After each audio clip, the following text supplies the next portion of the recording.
The ceiling collapsed. It's an old school, the ceiling collapsed. And the board, the school board has kids being housed in facilities that we think are substandard. You know, with these old buildings, you can't rush in. You know, you have asbestos, you have a lot of things that you deal with. So it's taking a little longer than we would like, but it's not because of the School Development Corporation. It's because of an old building.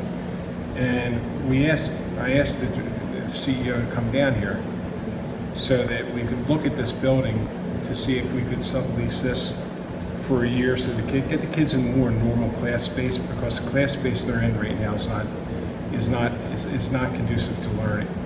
And you know, they're doing everything they can do to help us with the old school, but again, when you got to go through all the things they have to go through to make sure that the workers can be safe and the kids are going to be safe.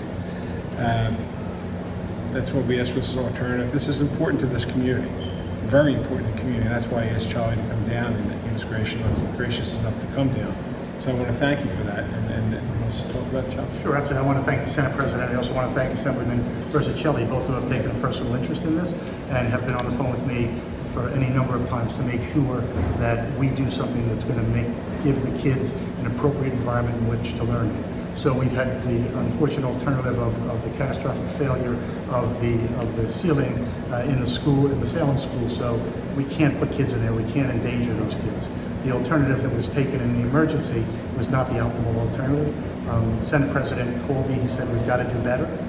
We've looked at alternatives. This is one of them that we're looking at very seriously because we think it's important that by September we get the kids into an environment that's going to be much more conducive to getting them a learning environment where they can flourish as students.